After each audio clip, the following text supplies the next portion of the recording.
Hello and welcome to the Sensibly Speaking podcast, the Halloween edition. Woo! This is Chris Shelton, the critical thinker at large. And this is Ruth McLeod, the Southern Atheist. And this week we are going to bring you Halloween tricks or treats and all kinds of stuff and nonsense. Why do I have a feeling you're going to have more tricks than treats? Yeah, I'm just tricky that way.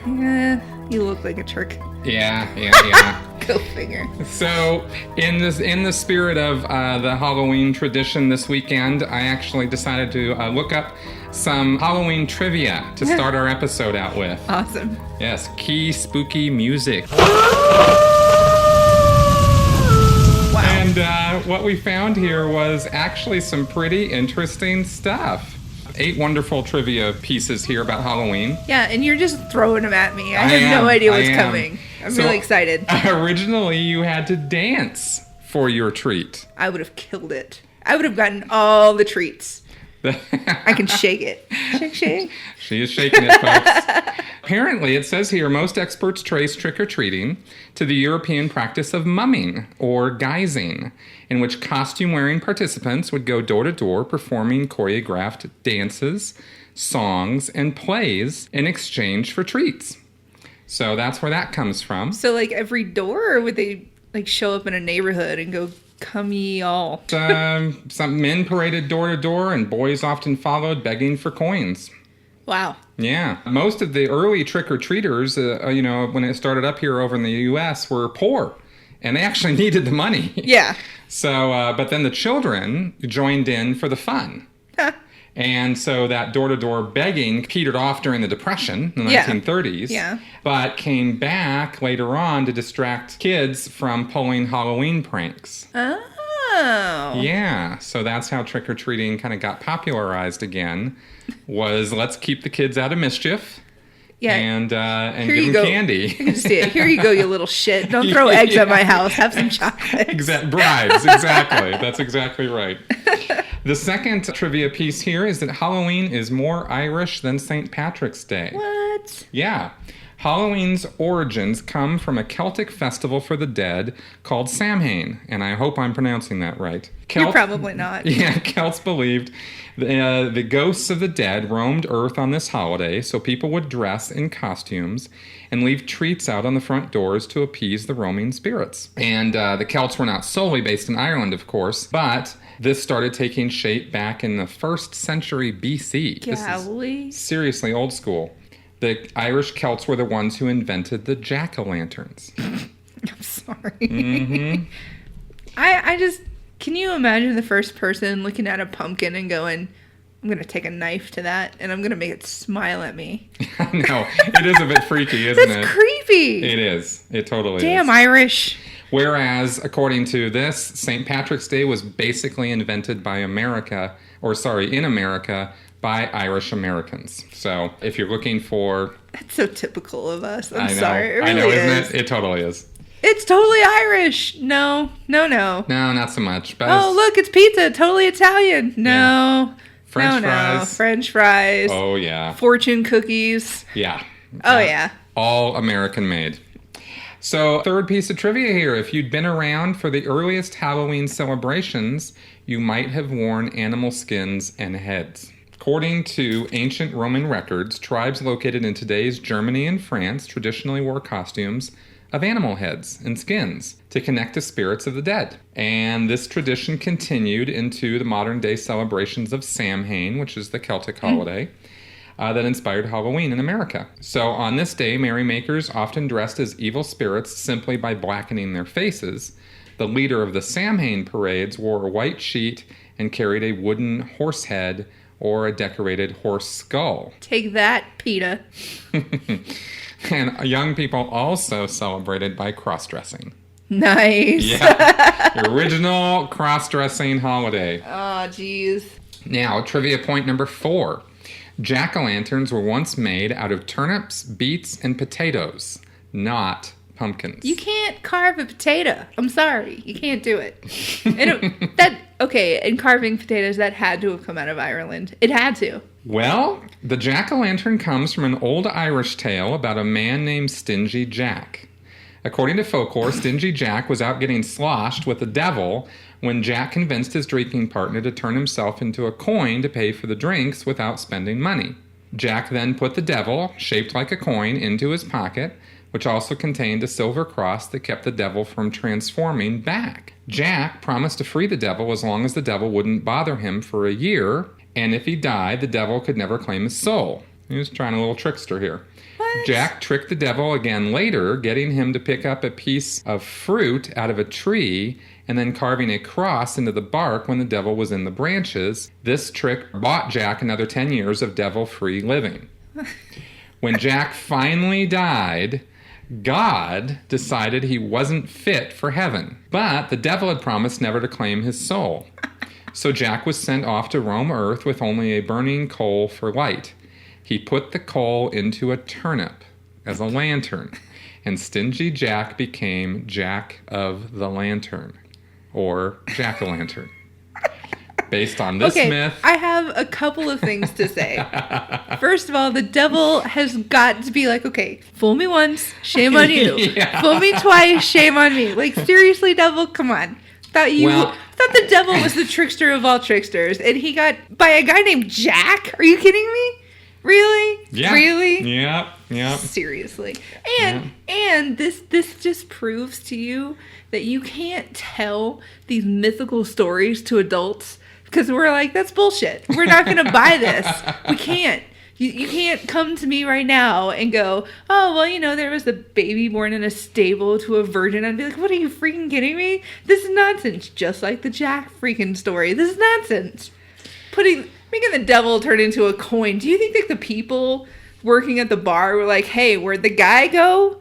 The freaking devil who was sitting next to you? Oh, he just disappeared all of a sudden and you're going to put a coin in your pocket. He didn't pay his bar tab. He didn't pay his bar tab. There's so many things wrong with the story. I'm so upset. Well, keep going, I'm sorry this doesn't make a whole lot of logical sense to you, but these crazy myths. So upset. I know. It's so not sensible. Who decided to do this now?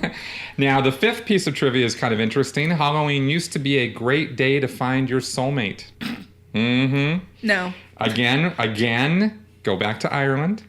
In some parts of Ireland, people celebrated Halloween by playing romantic fortune-telling games. Mm-hmm. And these games allegedly predicted who they'd marry and when.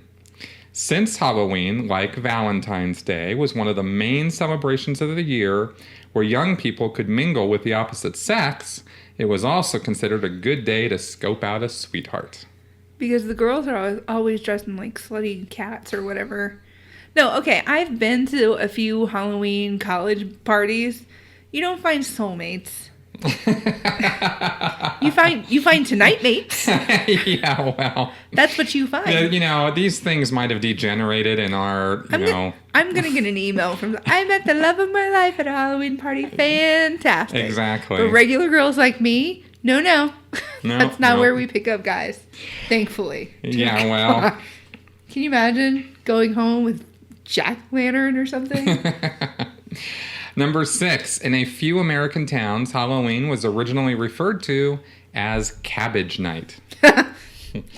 This came from a Scottish fortune-telling game. Yeah, Scots. Now check this out. Girls used cabbage stumps to predict information about their future husbands. Mm-hmm. In the early Framingham, Massachusetts, teens skipped the fortune-telling and simply went around throwing cabbage at their neighbors' houses. This is why we have to bribe the little guys. See, I'm telling you. Mm-hmm. And this, of course, by the late 19th century, country boys reportedly rejoiced in throwing cabbage, corn, and assorted rotten vegetables. This is why children are the worst. Yeah. Number 7, some animal shelters won't allow the adoption of black cats around Halloween for fear they'll be sacrificed. I have heard this one. It's unclear whether black cats are actually sacrificed around Halloween, but various animal shelters refuse to let people adopt these cats in the lead up to the holiday. Linda Garibaldi, director of the Cat's Cradle in Morganton, North Carolina, said that the shelter does not adopt out black cats during the month of October, because of superstition and the concern that the wrong people might adopt them. Well, it's North Carolina.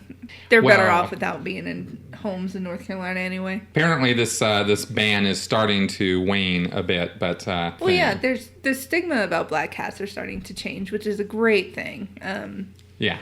They're not bad luck. They're not evil. Yeah, when a black cat crosses your path, it was going somewhere. It's got somewhere to go. Yeah. And finally, 8. Studies have shown that Halloween actually makes kids act more evil. Hopped up on sugar. Putting costume-wearing kids into groups and introducing a clear object of desire, such as candy, has been shown to lead to de-individuation. This psychological term explains what happens when a group of maturing young minds begins to care less about the consequences of their individual actions, leading them to do things that they might not do alone. Pack mentality. Now, I would challenge this sort of thing in my idealistic, optimistic nature, but You're remember adorable. right now what I did during Halloween when I was a kid. Please tell us a story. Oh, please no. What? Let's just say that this was the only time of year where I was ever tempted to indulge in harmless trickery, really, but, TPing people's houses, ding-dong ditch, and maybe, the whole putting a paper bag on a guy's porch filled with, maybe not so wonderful things and setting it on wild fire. Man. Totally wild. I am wild and crazy. I cannot believe the sort of nonsense I used to get up to when I was a kid. It's just off the rails. I can't believe you're not covered in tattoos and in prison right now. I am such a wild child.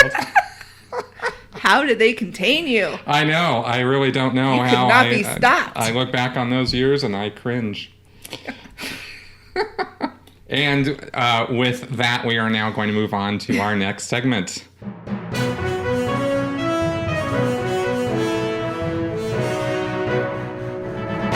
Our first story comes out of Florida this last week, and we love Florida. This particular news item is really just a commentary on the sort of shenanigans that certain religious people try to get up to when they are in the mood to abuse their power when they get into office. Nothing was particularly passed. This was something that was proposed or introduced as legislation. A Republican lawmaker in Florida named Julio Gonzalez filed a bill HB 401. According to people who are reporting on this, would empower adoption agencies and certain businesses in the Sunshine State to turn away LGBT couples for religious or moral reasons. The bill is modeled on similar religious freedom bills that were introduced to disastrous consequences in Indiana and Arkansas. And you may recall out there we were talking, I think, about Indiana weeks ago when there were some really crazy boycotts and a lot of media attention. The entire country freaked out. Yeah, and rightfully so. Absolutely. Because, in trying to pass these religious freedom laws, the Freedom Act, I think that's what they called it, they were in fact curtailing people's individual and civil freedoms. Apparently, Representative Gonzalez didn't quite get the memo because he decided to introduce this into Florida. And there's some quotes here. There have been various situations where there are increasing possibilities of subsections of society having their religious freedoms encroached on. Now, this is Gonzalez talking now.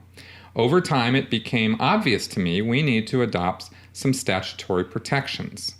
So here he is introducing proposed legislation to ensure that people have their religious freedoms, meaning they're able to deny other people their civic freedoms. Quite a bizarre controversy, really, when you think about it. For the women's side of it, we already have pharmacies who refuse to give us birth control, Plan B, the morning after pill, D&C drugs, things like that. We already are putting up with this bullshit. And whenever I see something like this come out of Florida, I'm half disappointed, half kind of going, yeah, well, all right, Florida. But I'm not surprised anymore, and that's the sad part. You don't get surprised when people try to pull stuff like this. It's a shame. Right. It's a shame.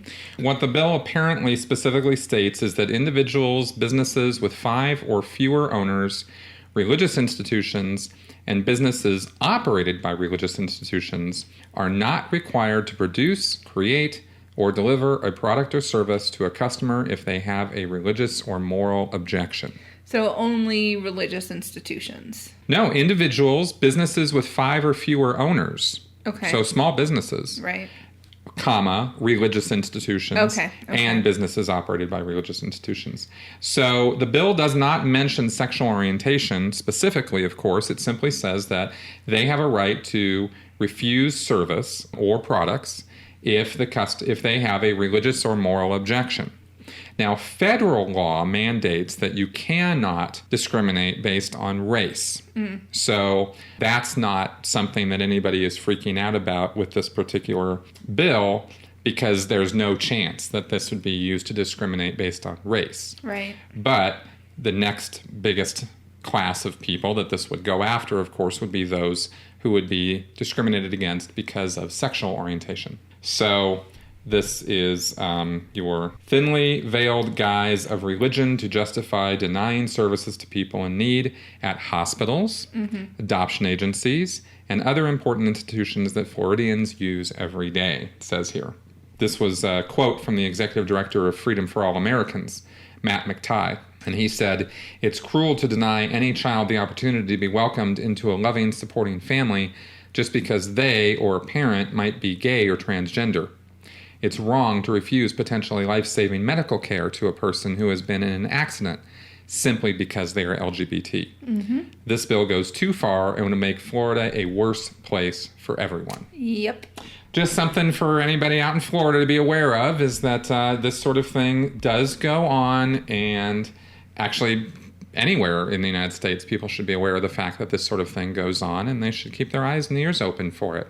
Because discrimination in any guise is simply outmoded, very, very not keeping with the times. It makes no sense to deny a gay couple from adopting children, because this is a couple that has to jump through 17,000 hoops to start with to have a child, and they should not be denied being parents when literally I can get knocked up in the backseat of a car and go, "Oh crap, condom broke, and now I'm a parent." Like I'm so annoyed with this right now. I cannot put into real English words how frustrated this makes me. It is frustrating, mainly for me, because as we've said before on this show, we have thousands of children out there wanting to be adopted, who need to be adopted, who need love and attention and care, stuck in the foster system, or stuck in families that don't want them. And when bills like this come along, you're actively denying that child a loving, caring home because somebody has this religious prejudice or other prejudice against the LGBT community. Because a bunch of conservatives are thinking way too much about how icky they feel when they think about penises touching each other. You've got to be freaking kidding me. Why are they so concerned as conservative people what other people do in the privacy of their own bedroom? I'm thrilled that you're very concerned about, my personal vagina and, gay people's genitalia. Awesome. Let it go, because that's sick. Stop thinking in terms like that. If they can actually think in terms that these people love each other and they want to build a home and they want to bring a child into their home so that they can love the child and bring them up in a nice, safe environment. I have no argument with that. So, moving right along. Yeah. One of our listeners requested that we comment on the story actually that happened, I think it was about a week and a half ago, out of New Hartford, New York. This story has to do with a beating that occurred in New Hartford, New York, about a week and a half ago, where a 19-year-old was killed and his 17-year-old brother ended up in intensive care after their family apparently beat on them for hours on end in an effort to get them to change their mind about being part of their religion. And this was a small church. I think I'd read 40 members at most, and these days down to about 20. So we're talking about a very tiny sect operating out of a single building in New Hartford. The Word of Life Christian Church. That's right. And the latest on this is that hospital officials say that the condition of the 17-year-old who allegedly was seriously beaten by relatives and fellow members of that church is improving. The 17-year-old is getting better, which is good. And his name is Christopher Leonard. His 19-year-old brother Lucas died from the pummeling that authorities say was an effort to get them to confess their sins. The parents, Bruce and Deborah Leonard, have been charged with manslaughter in Lucas's death. 4 other adults, including the victim's sister, are charged with assault in the younger brother's beating. All of them have pled not guilty. The father's lawyer said that the beating actually arose out of a family meeting and not a church function. Bull. Apparently, the lawyer is saying that the father and mother had no intent to cause serious injury to their son. I have a little bit of a hard time believing that, considering that this boy was pummeled for hours on end. Yes. Enough to where he died. And they killed him. Yeah. And I'm sorry, the lawyer saying, well, it has nothing to do with the religion, it's just a family argument. I'm sorry, what exactly does that change to this whole thing? Well, intent really doesn't mean a whole lot in this particular case, because whether the mother's lawyer is saying that this was an intervention and that they were trying to get the teens to confess their sins, and I'm sorry, but in terms of my commentary on this, child abuse or any sort of physical abuse leveled at anybody in the name of religion is unconscionable. Yes. It is a kind of atrocity, really. You cannot change somebody's beliefs by beating on them. No. You can change somebody's behavior by beating on them. They will change how they act, but you will not change anything going on in their head by beating on them. You're going to beat somebody into submission, and that's not going to mean that they lovingly came to your point of view. That's right. And this sort of, torture session, really, an effort to get these kids to confess their sins by beating on them is pretty much classified as torture. Yeah. Is just because it was family members who did it, or even the fact that it, especially because it was family members who did it, make it even worse. Yeah. What kind of loving parents bring a child into the world and then kill them? Yeah, and beat the crap out of them until they died. And I'll say this, my mother got me with a wooden spoon when I deserved it when I was a kid. And I have a lot of my friends, I don't know if it's a Southern thing, but a lot of us are still kind of halfway fearful of a wooden spoon. But my mother never beat me to the point where I had bruises. I was never hurt. It was more of a shocker thing, like, oh, well, crap, I guess I should stop throwing eggs around the kitchen kind of thing. And to see or to hear about a story where a parent could do this to a child, it's beyond. It's beyond the beyond.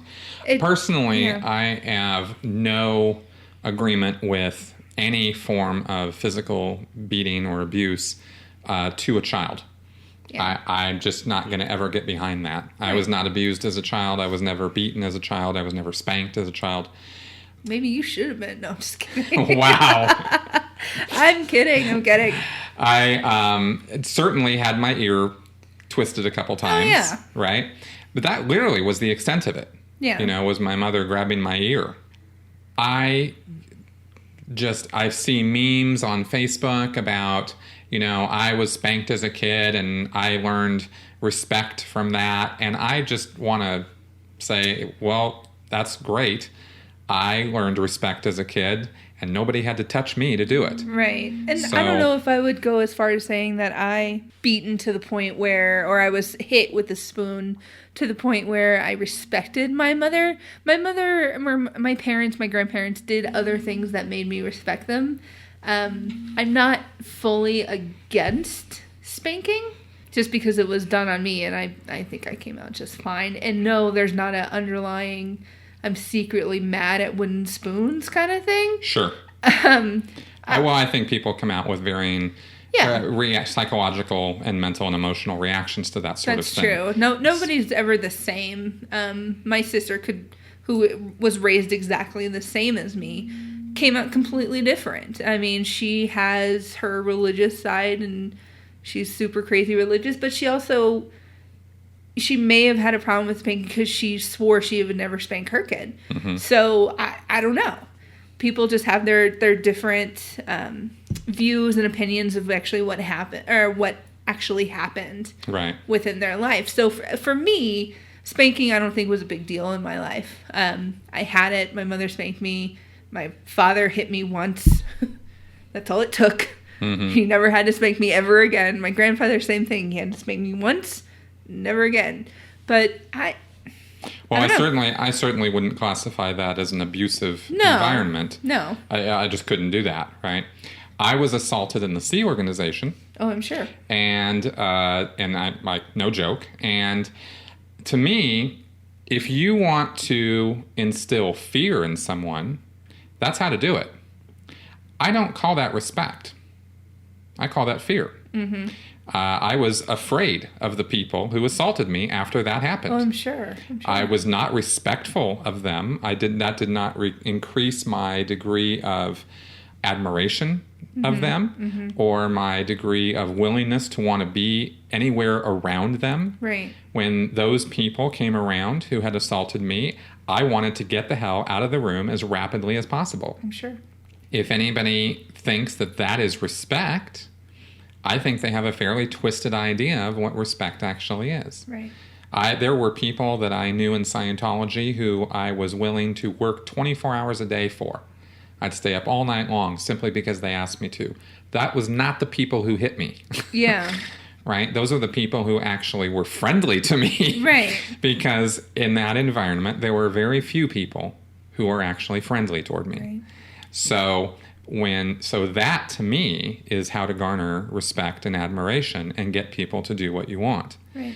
And having been an executive myself, not a parent, where I did not raise my son. Right. He was raised by his mother. Right. So I can't speak to raising a child. Right. I was around my brother. I didn't beat on him. But in terms of being a senior to junior people under me, I was able to establish respect by being nice. A decent human being. By being a decent human being. Go exactly. figure. Sure. So that's my take on that sort of thing. So bringing it back down to this story now, when we have parents killing their kids because they're trying to get them to, be respectful, or in this case, confess their sins, we have people who have lost the plot so far off. They are so far off base. Right. That I think the justice system is the only real place for them. Yeah. And don't let those kids adopt the gay people. Adopt the kids. Yeah, and heaven forbid don't let that happen. That happen. Because that would be the travesty here.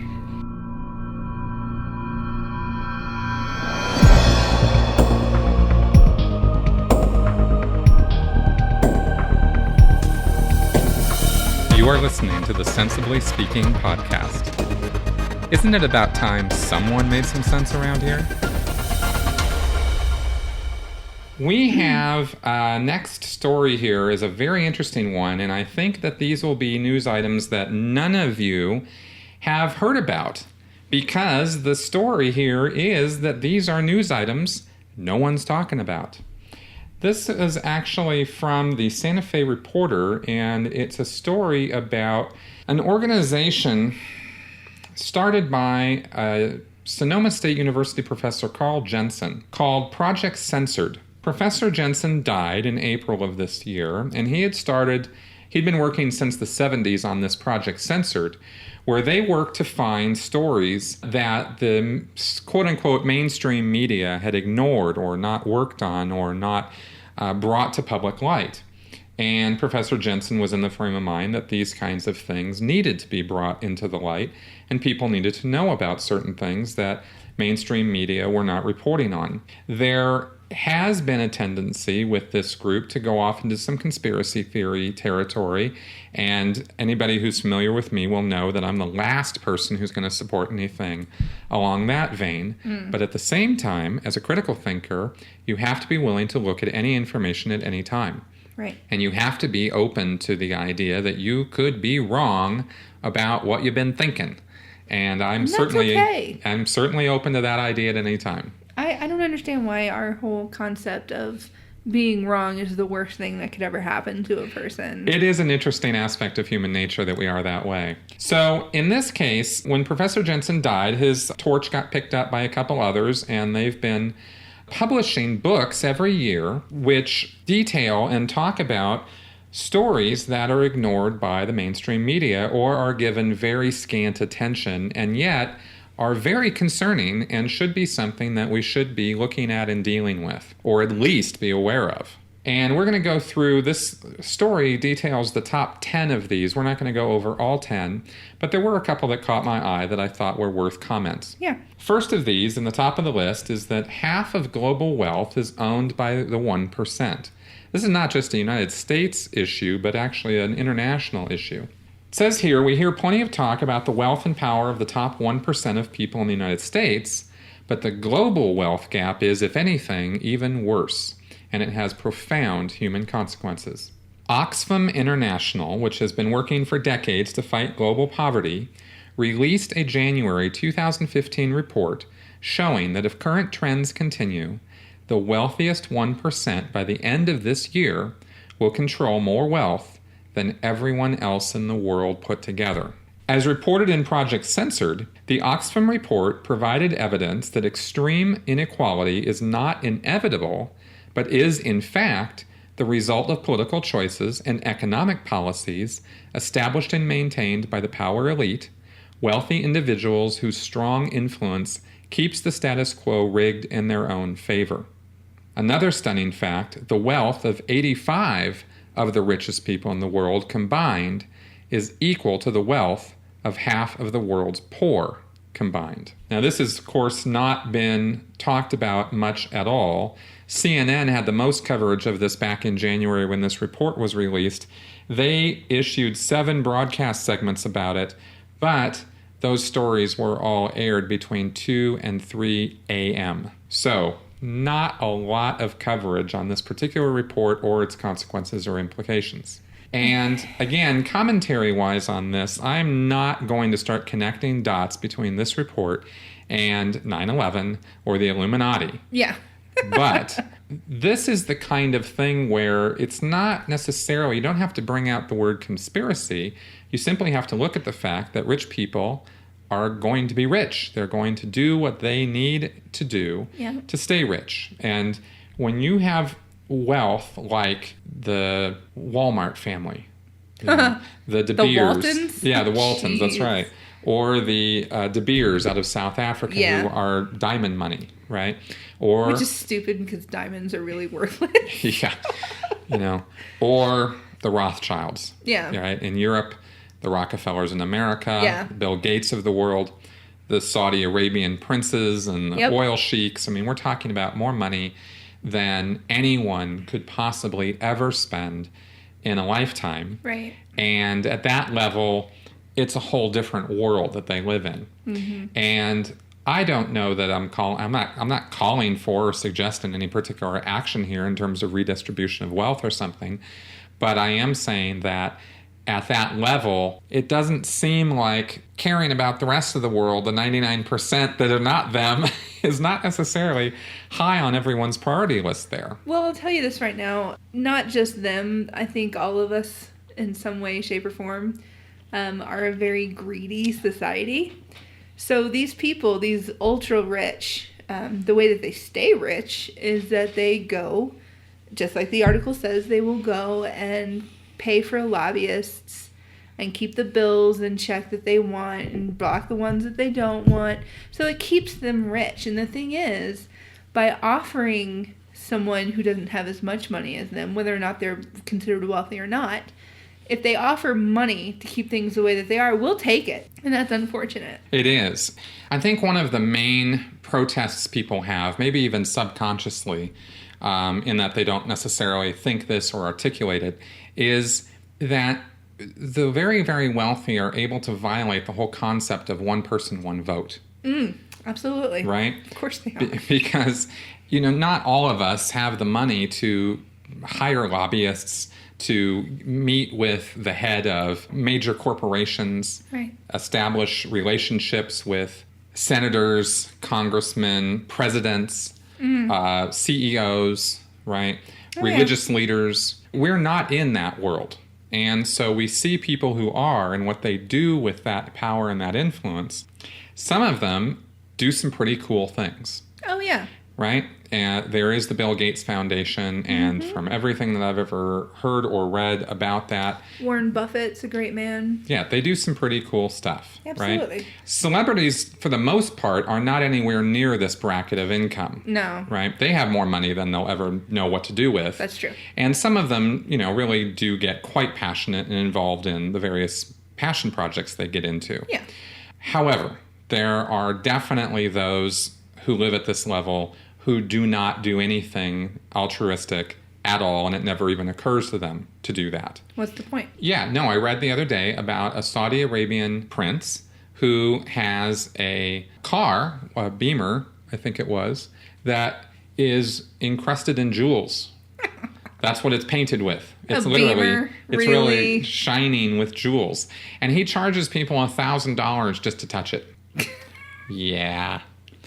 And you read about things like that, and you shake your head, and you want to go find the closest wall that you can line these people up against so you can shoot them all. Well... So there's a certain degree of, sense. It assaults our sense of reality and our sense of justice that this sort of thing can go on, and we want to do something about it. I think that it's telling that none of corporate media will report on this kind of thing. Of course not, because corporate media is owned by these billionaires.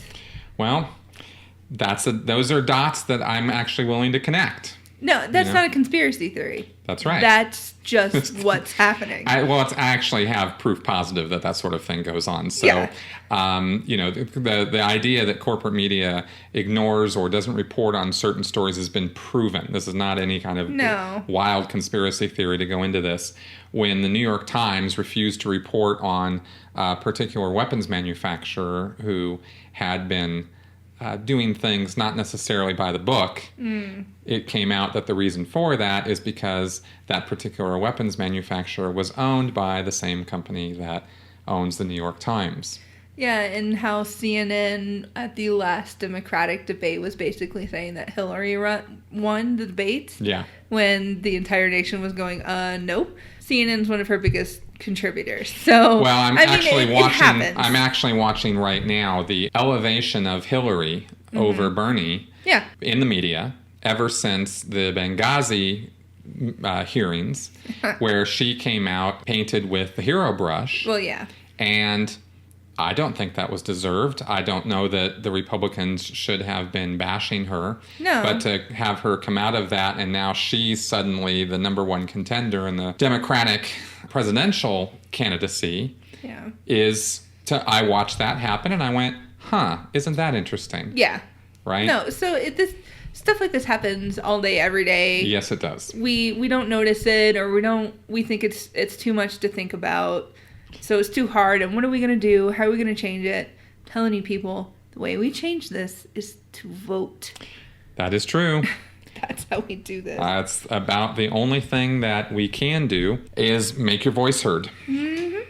Now, the next point on this list, totally different story.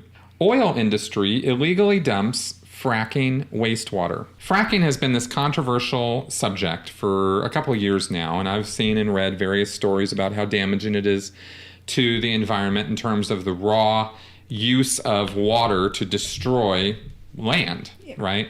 Fracking, of course, involves pumping high-pressure water and chemicals into rock formations to free up oil and natural gas. And it's been this huge issue. And it really helped for all the droughts. Absolutely. Right. But there's been little discussion of one of the side effects, and that is the contamination of aquifers. Aquifers, of course, being where we get our drinking water from. Mm-hmm. The Center for Biological Diversity reported in 2014 that oil companies had dumped almost 3 billion gallons of fracking wastewater into California's underground water supply. 3 billion gallons. That's with a B. That is an unthinkable amount of wastewater. Since the companies, and get this, since the companies refuse to say what chemicals they use in the process, nobody knows exactly what the level of contamination is. How this is even possible in today's day and age with the EPA and the number of environmentally conscious organizations. We just did the whole story before this about how billionaires are cutting corners and stuff. And you're going to ask me, how does this happen? Going to comment this is how this happens, on man. How is this even possible? And yet, clearly, it is possible that these companies don't have to report literally what they are throwing in the ground. Freaking ridiculous. So wells that supply drinking water near where the fracking waste was dumped tested high in arsenic, thallium, and nitrates. Now, I'm not a chemical engineer, so I cannot speak intelligently about how much arsenic, thallium, and nitrates it takes before people start getting poisoned. Yeah, I have no idea. But words like that being thrown around do tend to make me a little nervous. According to Project Censored, although corporate media have covered the debate over fracking regulations, the Center for Biological Diversity study regarding the dumping of wastewater into California's aquifers went all but ignored at first. There was a 3-month lag where the independent news had reported on this, and then it was picked up in corporate media. In May 2015, the Los Angeles Times ran a front-page feature on Central Valley crops irrigated with treated oil field water. However, they made no mention of the Center for Biological Diversity's findings regarding the fracking wastewater contamination.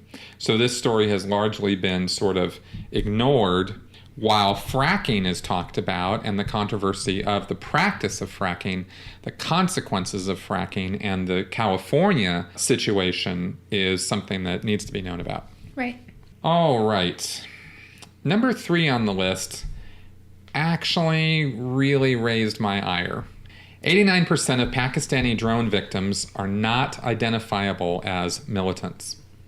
The United States sends drone aircraft into combat on a regular basis, particularly in Pakistan. The Obama administration says the drones fire missiles only when there is clear evidence that the targets are al-Qaeda bases.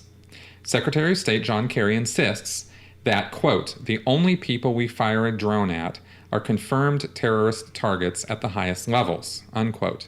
But the Bureau of Investigative Journalism, which keeps track of all the strikes, reported that only 4% of those killed by drones were al-Qaeda members, and only 11% were confirmed militants at all. That means 89% of the 2,464 people killed by U.S. drones could not be identified as terrorists. In fact, 30% of the dead could not be identified at all.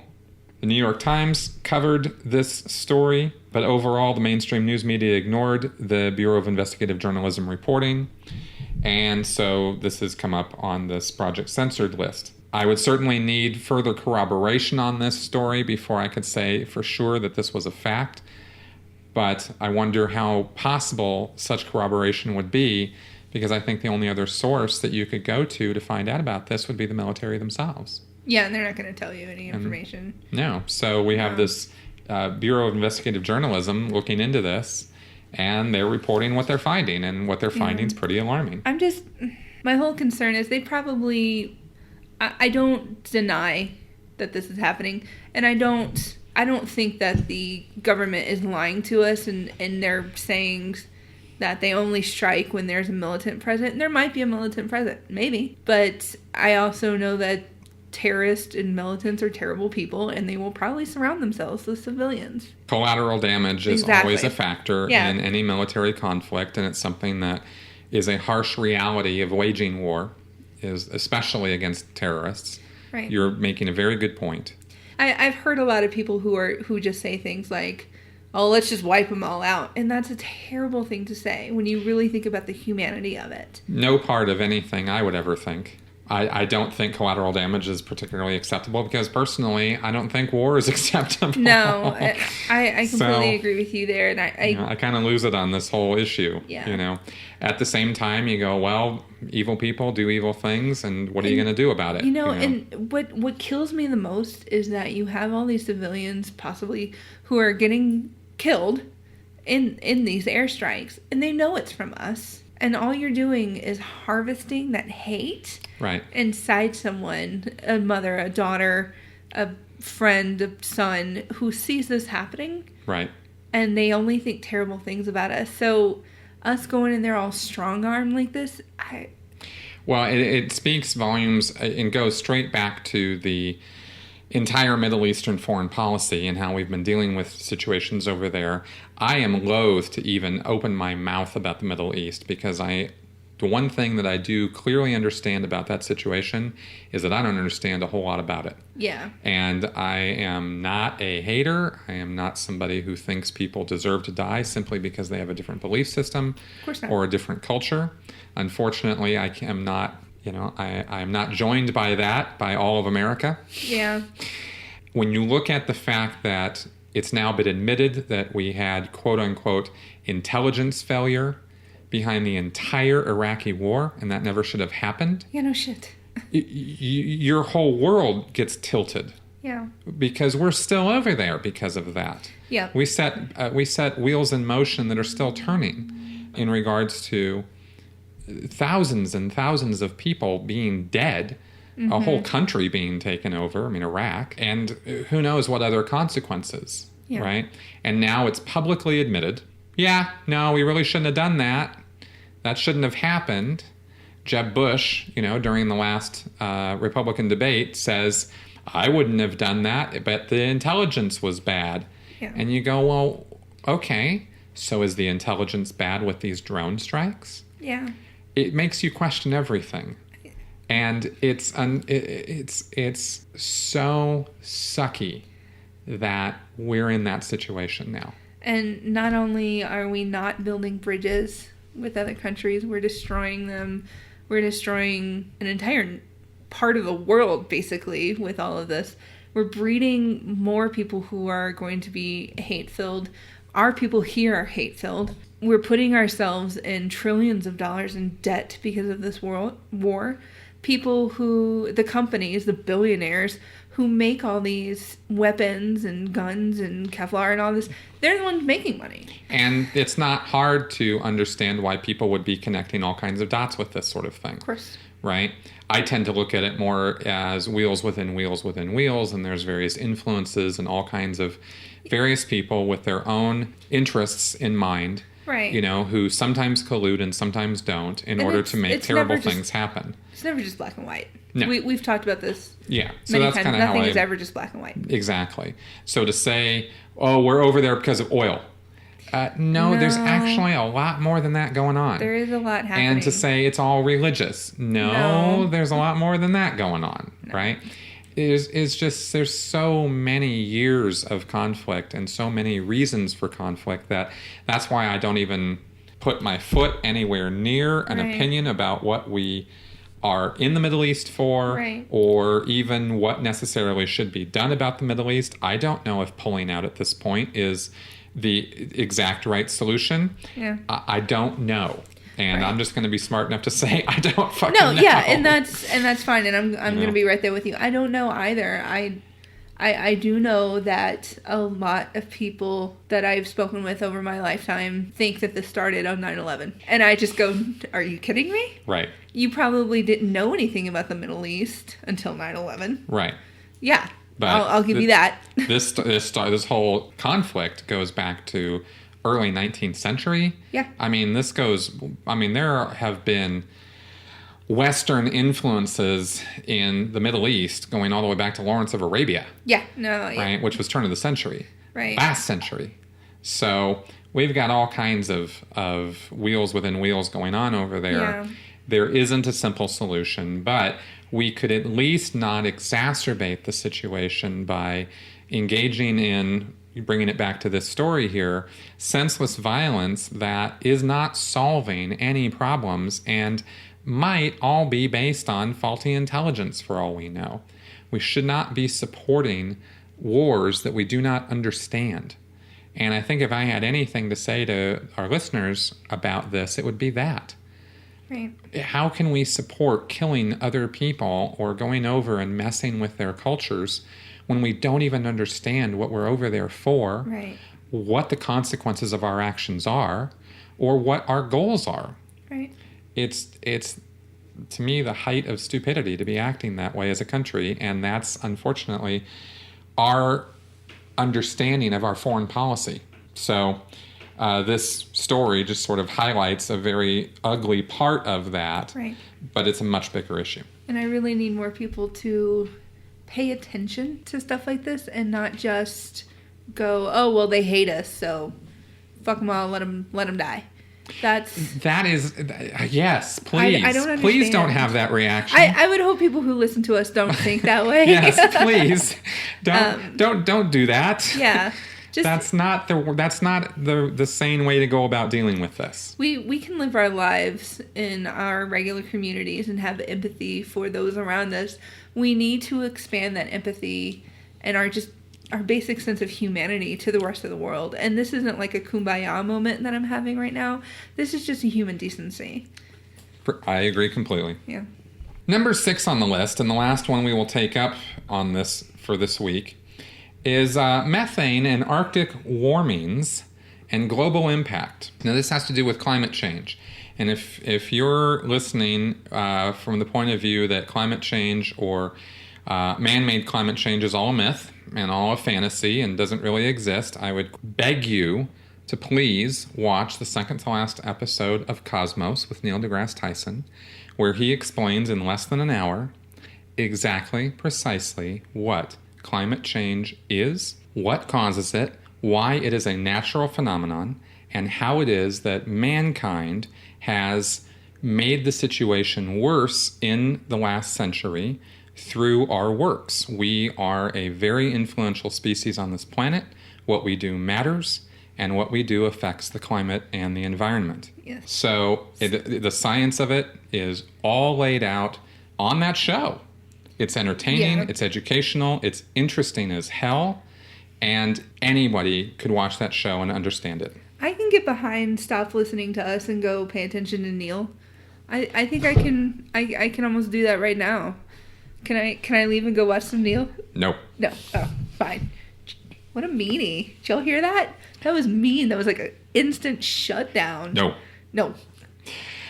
Now, this story has to do with climate change, and it's an interesting take on it, and one that you probably have not heard anything about. We all know that carbon emissions from the burning of fossil fuels are a huge threat to climate stability. At least those of us who have watched Cosmos or read actual science on the subject know. But there's another giant threat out there that hasn't made much news. And I hate to be all like bad news about this, but if we don't deal with this and really confront the magnitude of what's going on, the black and white of it is that this species is not going to survive. Yeah, we're in some serious trouble. That is really the bottom line on it. So I'm not reading this to be alarmist, but I am reading this because I found it interesting and something I want everybody to know about. So, the Arctic ice sheets, which are rapidly melting in some areas, contain massive amounts of methane. Methane is a greenhouse gas that's way worse than carbon dioxide. And as the ice recedes, that methane is getting released into the atmosphere. Now, I had no idea that these ice sheets had methane contained in them. Yes. But apparently this is a thing. Yes, they do. Dar Jamal, writing in Truth Out, notes that all our predictions about global warmings and its impacts might have to be reevaluated in the wake of revelations about methane releases. A 2013 study published in Nature reported that a 50 gigaton burp, quote unquote, of methane is highly possible at any time. That's interesting. Yeah. So we can have this huge burp of methane. Now, Jamal clarified that would be the equivalent of at least 1,000 gigatons of carbon dioxide, noting that since 1850, humans have released a total of about 1,475 gigatons of carbon dioxide. A massive sudden change in methane levels could in turn lead to temperature increases of 4 to 6 degrees in just 1 or 2 decades, a very rapid rate of climate change to which human agriculture and ecosystems more generally could not readily adapt. Such changes would have an unprecedented effect for life on Earth. A huge story? Apparently not. The major news media have written at length about the geopolitics of the Arctic region, but there's been very little mention of the methane monster. Well, that's because, it's snowing in places, so obviously there's no such thing as global warming. Oh my God. Snowballs on the floor of Congress again. Yeah, that was insane. Beyond, all beyond. I'm glad that we're trying harder now to say climate change instead of global warming, because I have many people in my family and down south in Florida and Louisiana and all that who literally have said, "Oh well, global warming, but it's cold. It's so cold. This is global warming." This is literally the epitome of, if it's not happening to me, it's not happening. Exactly. And I can't. There's such a lack of understanding of what the word climate actually means, or how it works, which is why I said, please, go watch the second to last episode of Cosmos and clear up the difference between weather and climate. Although apparently not right this second, because Chris says no. No. No, but they focus on the first term that became public was global warming. That's right. And so when it's cold, it's obviously not warm. Clearly. That's just clear science right there. Obvious. Yeah. Because, I can walk outside on my front porch and, oh my God, it's so cold. Yeah. And nobody's starving because we have grocery stores, obviously. Right. No, we really need to get people, like you just said, to understand the difference between weather and climate. Weather is something that happens, day to day, week to week. Climate is how the actual, what is the word I'm looking for? Climate ecosystem? Climate is the conditions of an area or a country, part of the world that it's going to be naturally within that time frame. So weather today in Denver, it was what? 50 something, 60 degrees almost. Our climate though right now, we're going into winter. It's fall, going into winter. It's going to start snowing here soon. That's normal. But the thing is, I'll tell you this here in Denver, if you're not here in Denver, we are very late right now for a freeze. It's not the latest we've ever been, but we're going into November and we haven't had a freeze yet this year. And that is a reflection of climate change. Yes. The tendency of the weather patterns and systems over a longer period of time is what you're talking about when you're talking about climate. Yes. Weather is your more immediate day-to-day activity. Yes. Very unpredictable. Things happen, shifts occur in the ecosystem very, very rapidly that cause weather. Yes. Maybe it storms today. Well, it didn't storm this time last year. Climate is your broader seasonal activity. Yes. And when you have an area such as Denver where there's no snow and it's almost November, that's a bit off for the climate of this area. Yeah, not unheard of, but it's off. And the thing is, we're going to start seeing more and more of that. Winter's going to last longer. It's going to come later. And that's a sign that our climate is changing. And that is what we need to be concerned about. Ice caps are melting. Methane burps are happening. Water level is rising. All sorts of things are happening right now. And the fact that we are ignoring them because you can't get off the phrase global warming is really incredibly ignorant. it's very disconcerting.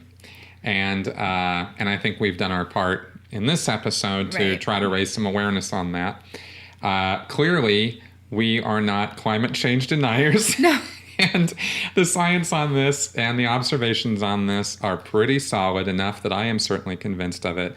So, not particularly interested in looking at a lot of links in the comments section to how there's not a majority consensus view on this, and how the climate change scientists are lying, and because actually on this particular subject, those are the things I have looked at. Right. Now, in keeping with the PSA I issued today, I will certainly be willing to look at this in about a month. But right now, and you'll get that if you watch my PSA. But right now, I am taking the position that this is a very real threat and something that we need to really do something about. And this is not from a position of ignorance or being alarmist. It is from a position of concern, and very valid concern based on very solid science. Right. In short, Chris and I believe that the Earth is not flat and shit's getting bad. There you go. There you go. I've been cursing a lot. And with that, we are actually at the end of our Halloweeny episode here.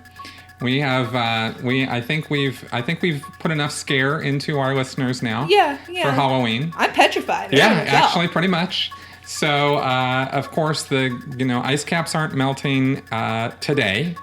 So please do enjoy the candy and the trick-or-treating and your newfound knowledge of jack-o'-lanterns. and maybe you'll find your soulmate this Halloween. Yeah. Sorry, Robbie. I'm going to go look. And we very much look forward to any comments or feedback you have on this show or anything that we've ever put out there. You can leave it in the comments section of my YouTube channel or on our blog at sensiblyspeaking.com. And of course, if you want, you can email me at chris@sensiblyspeaking.com. Or me at ruth@sensiblyspeaking.com. Excellent. And of course, find us on iTunes. With that, we will be ending our show. Thank you very much for listening, and we will talk to you next week. Thanks, y'all.